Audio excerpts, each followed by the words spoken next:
Hapa studio tunaye Kevin Paul, huyu ni mkurugenzi wa taasisi ya Chemchem Africa inayojishughulisha na masuala ya teknolojia kwa watoto. Lakini pia tunaye Tanjana Mgonja, ni ofisa maudhui ambaye ni kutoka katika taasisi hiyo hiyo. Tunaangazia teknolojia mbadala kwa ajili ya kuondoa uraibu wa vifaa vya kiteknolojia kwa watoto kama simu, kompyuta, televisheni na vinginevyo. Karibuni. Asante sana. Asante na sisi kwa kuitikia wito wetu na kuja kushiriki nasi katika kipindi hiki cha Morning Express.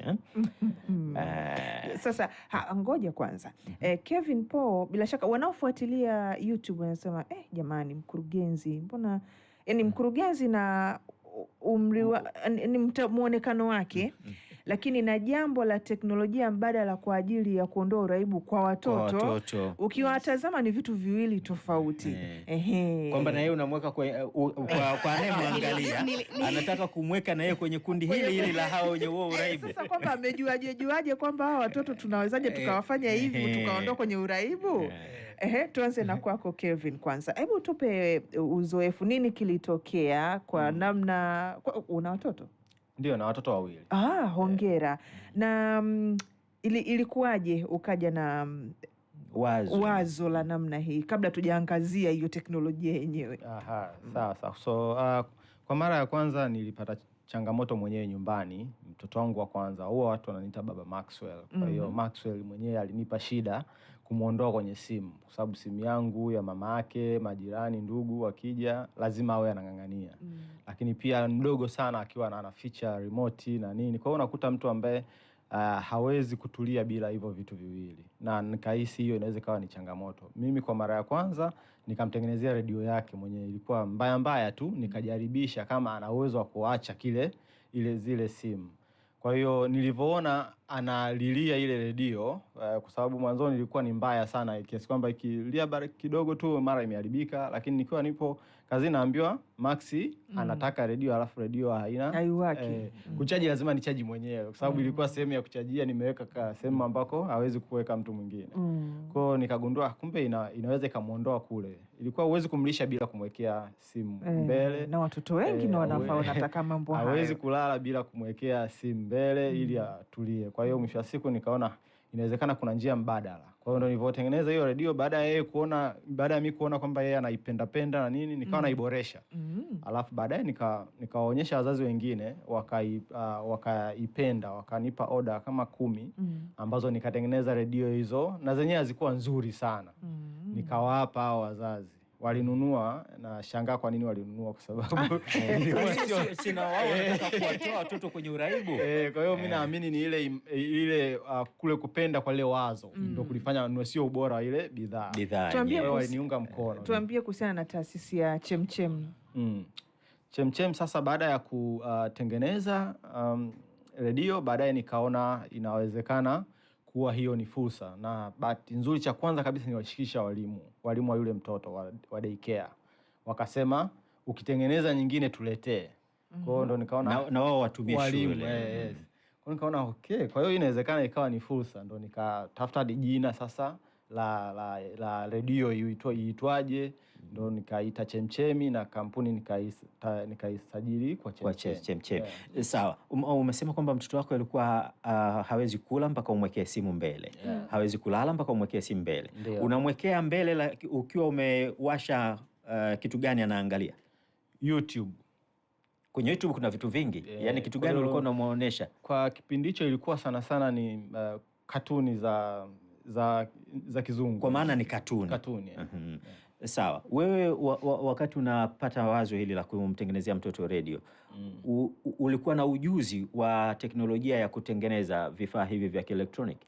Mimi ni engineer, kwa hiyo nilikuwa na ujuzi wa kutengeneza, lakini sio kwa kiwango hiki, ila yeye ndo alinisukuma kufikia hatua ya kutengeneza product. Unajua kutengeneza product mpaka ikatoka inauzwa sio kitu cha kitoto. Kwa kuna mambo mengi sana. Unazidi kumpa Pili maswali ya umri na vitu ulivyokuwa navyo.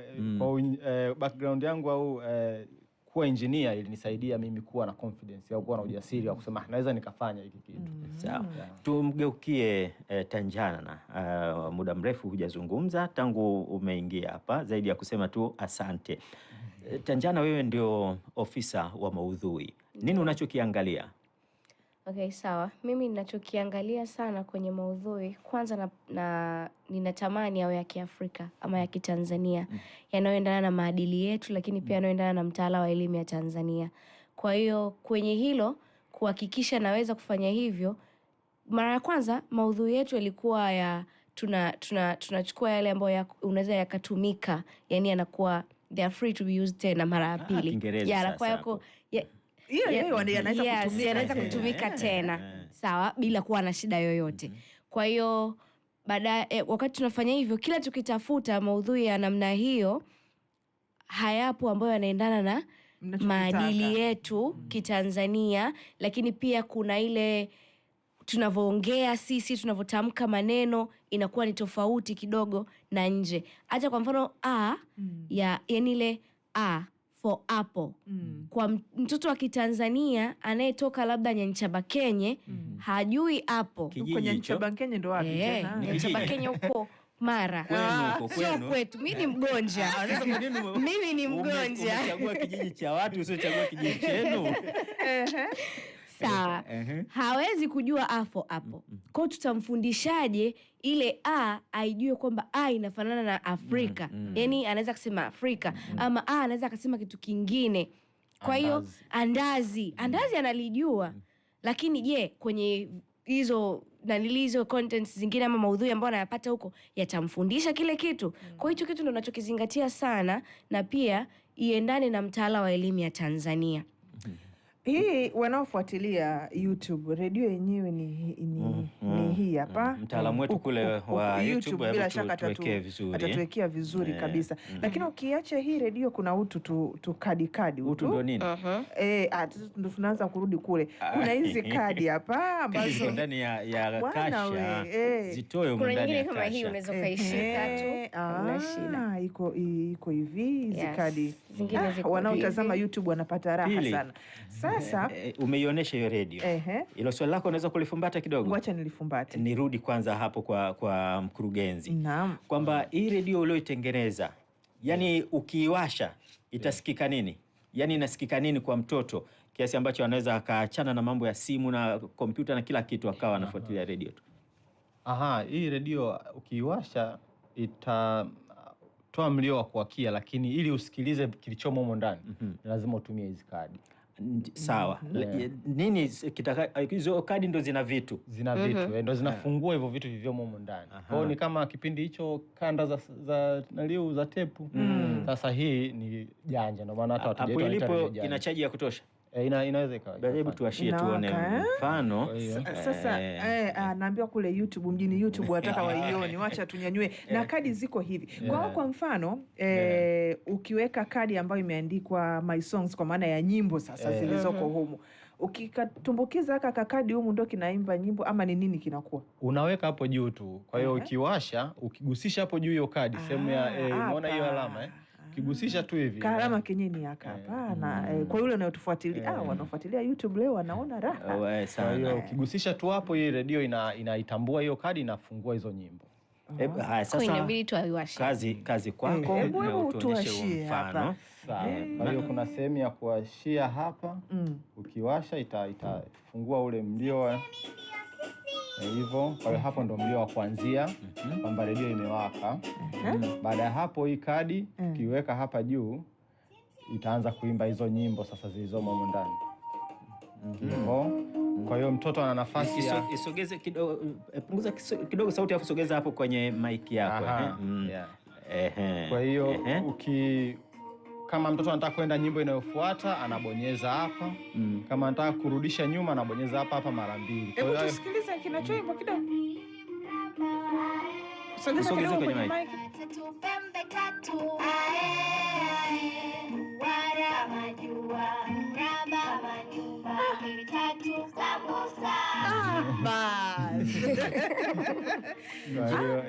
Ukipeleka ukibonyeza mara moja inaenda mbele. alafu ukibonyeza mara 2 inarudi nyuma tena. Kwa hiyo mtoto anakuwa anagusisha, anapeleka mwenyewe hizo nyimbo na tumeweka zisiende automatic ili mtoto awe anapata activity ya kufanya, awe anapata kazi ya kufanya kama vile ambavyo anachezea simu. Yes, sababu ukiacha tu automatic anaweza akasinzia tena wakati zinambembeleza, lakini pia tunatamani tuone kama kweli anazitaka hizo nyimbo, kwa sababu hiki anachokifanya sisi tunakirekodi humu. Alafu tuna uwezo wa kupata hizo taarifa kwamba mtoto redio gani mtoto anapenda nyimbo gani. Kwa hiyo itaturahisishia. Kwa hiyo zina namba hizi redio zenu ambazo mnatengeneza? Zina namba na zina namba na zinaweza zikaunganishwa kwenye mtandao na mzazi. Hata sisi wenyewe tukienda kumbadilishia labda redio mzazi kumtembelea, tuna uwezo wa kuipeleka kwenye mtandao ikaja kwetu kwenye system yetu ya kwenye kompyuta, tukaona sasa mtoto alikuwa anasikiliza vitu vipi sana. Mbona mnadukua? Kwa hiyo kiuzuri ni kwamba hatuchukui taarifa yote ambayo ni ya binafsi ya mtoto. Tunachukua tu kwamba redio namba fulani inapenda vitu fulani. Ili tujue watoto wetu nyimbo gani, michezo gani wanaipenda, alafu tuboreshe wapi. Sawa. Pili, ile swali lako bado unalikumbuka? Nalikumbuka. Basi fumbata tena kidogo. Inavyoonekana kwamba watoto wadogo ndio kama mmewalenga zaidi, lakini wenye uraibu sio watoto wachanga, kwa maana wale wadogo wale miaka 2 mpaka 5. Kuna wengine wana uraibu mpaka watoto wa umri wa miaka 10 na kushuka chini huku, ambao ndio wanaharibika zaidi. Ni kweli. Hao hii inaweza ikawapoteza kweli, wasishike simu na kompyuta na nini wakaja humo. Kwanza kuanzia miaka 3 mpaka 14 ndo target yetu. Lakini sasa hivi tuna miaka 3, maudhui ya miaka 3 mpaka 10. Kwa hiyo hao wengine unahisi umeziona hizi kadi za herufi na namba, ila kuna hizi ambazo ni games zinaenda na hii redio na yenyewe. Kwa hiyo kwa mfano hiyo anaweza akacheza game mtoto ya kuzidisha, ya kujumlisha, kugawanya. Kwa hiyo maswali ya hesabu anaweza akacheza kwa kutumia hii redio. Kwa hiyo sasa ni kwa wale watoto wakubwa. Lakini pia anaweza akafanya mazoezi ya hesabu kabisa, kama vile anaulizwa maswali na hii redio inakuwa inamwambia labda 2 mara 5 ni ngapi. Alafu yeye anajibu, anaambia umepata, umekosa. Kuna kadi ya story ambayo ni ya multiplication yao ya kuzidisha. Hiyo kadi ya kuzidisha namba hapo unayo? Kadi ya kuzidisha namba au iko mbali kidogo? Kama iko mbali lakini kuna hii ya game. Alafu kuna ambayo wanatakiwa atapa afa anajibu kutumia hii. Mimi nilitaka ile ya kuzidisha 2 mara 3, ni hesabu kidogo ambazo zina changamoto hata kwa wanafunzi, maana mpaka wafundishwe table ile. Mtu anakuambia ukishajua table tu bwana wewe unaelekea kuwa bingwa wa hesabu. Hazipo hizo? Hapo hazipo. Sawa. Sasa turudi kwenye namna yenyewe ya uundaji wa hii teknolojia. Ilitumia muda gani? Ni zaidi ya mwaka. Mpaka tunapata redio ya kwenda sokoni ilikuwa ni zaidi ya mwaka. Tangu 2022 mpaka 2023 ndo nimeziuza zile 10 za mwanzo. Baada ya hapo ndo nikaanza kutengeneza sasa, huku natengeneza na kampuni. Kwa hiyo ni zaidi ya mwaka mmoja nilitumia kutengeneza nikiwa nyumbani tu mwenyewe. Hii inatumia betri na vipi kwa wale ambao wako maeneo ya vijijini?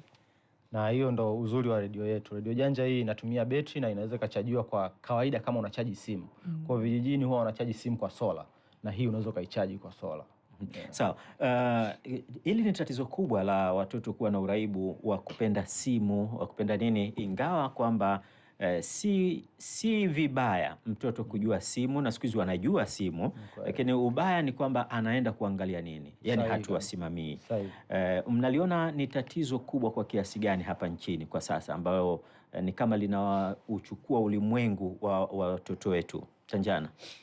Okay. Kwa Tanzania, kwa watoto ambao wana tatizo la uraibu ni kama 85%.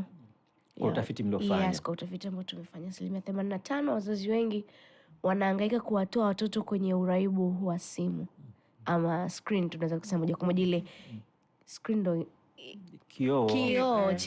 kioo cha laptop labda ama tablet ama simu ama TV. Kwa mtoto yoyote unaweza ukaenda, hata ukiachana tu na hizo hizo asilimia, hata wewe tu ukienda labda nyumba ina watoto alafu pale wanamiliki TV, wanamiliki simu, utaona tu watoto ambao wanakuwa wako busy na simu kuliko kuwa na wazazi wao. Hata madege mwenyewe simu wananyang'anywa ukifika nyumbani. Ipo ya kwao. Ipo ya kwao. Umeona? Yeye kaamua kuwapatia tatizo hangaike nalo wenyewe. Lakini wanaitumia wakati wa, kuna mmoja ambaye yeye yupo kila siku tu na mwingine hivyo wakati wa likizo kishakuja, lakini sasa unaona hawashughuliki tena na madaftari, wako busy na simu. Ukiwauliza anakuambia baba, unajua humu kuna maswali mengi sana tunasolve humu. Wanatumia neno kusolve. Tunasolve basi sawa. Kwa sababu ni wakubwa na waamini ana umri gani? Ana miaka 14. 14. Lakini wanatakiwa akae kwenye screen kama masaa 4 tu ndani ya masaa 24. Inamtosha. Yes. Ukizidisha hapo unamharibu kisaikolojia. Naanza kufuatilia kuanzia sasa hivi na ananifuatilia sasa hivi kwenye matangazo. Huyu tuangalie maoni, anasema hizo redio zinapatikana wapi na sisi tunazitaka, tunazipataje? Huyu yuko Bagamoyo, ni Choga Abdallah. Unaweza kuzingatia hilo baadaye ukatufahamisha. Lakini wanasema habari za asubuhi nzuri, anaitwa Andrew wa Arusha. Jana niliangalia hiyo redio kwenye kipindi cha Alasiri Lounge upande wa TV kule. Hey, TV anasema nilipenda sana hiyo redio, ila aje na Arusha, maana yeye anaitwa, yeye na yeye pia ni mmoja kati ya wateja wake, anakuita huko. Anasema hakika watoto kupenda vitu kama simu ni janga kubwa. Huo utaalamu umekuja, huenda ukasaidia. Anasema Mungu azidi kuwapa maarifa zaidi, mgundue vitu vingi zaidi ili viweze kusaidia. Lakini mwingine huyu anasema, anaitwa Amina, anasema uraibu wa simu hata kwa watu wazima. Unakuta mtu hawezi kulala hadi achezee simu mpaka saa 5, saa 6, saa 7. Je, hamuwafikirii na wao? Haya, ni mwingine anasema yeye anatamani kujua tu hizo redio zinapatikanaje na gharama zake zikoje, na kadi zinatumika, zina expire ama inakuwaje? Ngoja tuishie hapo kwa sasa. Sawa. Unaweza kulijibu? Naweza nikajibu. Hilo la kadi kwamba zinachotora. Mimi ni Mswahili chotora ndio expired. Ndio expire kuchotora. Nimeondoka na hilo. Chotora. Hazina muda wa kuchotora. Au hazichotori. Kwa hiyo ambacho inafanyika ni kwamba atatumia hizi kadi mpaka ziharibike. Na kuharibika kwake ni kwamba ukiweka kwenye mwanga mkali wa jua muda mrefu, kwa hiyo humu ndani kuna vitu vya kielektroniki vitakufa. Alafu pia hata redio na yenyewe ikiharibika ndo maudhui yao unakuwa uyapati. Na sisi bahati nzuri ni kwamba ikiharibika tunatamani uendelee kununua kadi, kwa tutakubadilishia redio kulingana jinsi ambavyo umeiharibu. Kama imeharibika yenyewe kwa bahati mbaya, maanake sisi ndo tuko kama warranty inapofanya kazi. Ila kama umeipasua, maanake hiyo ni tatizo lingine.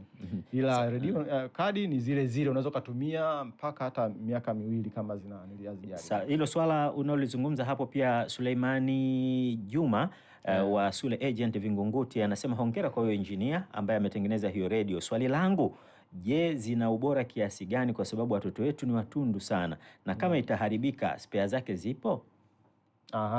Kwanza sisi kwa redio nilizoziuza mwanzo zimekaa zaidi ya mwaka kwa wazazi. Kwa hiyo kuna mtu ana mtoto wa miaka 3, 4.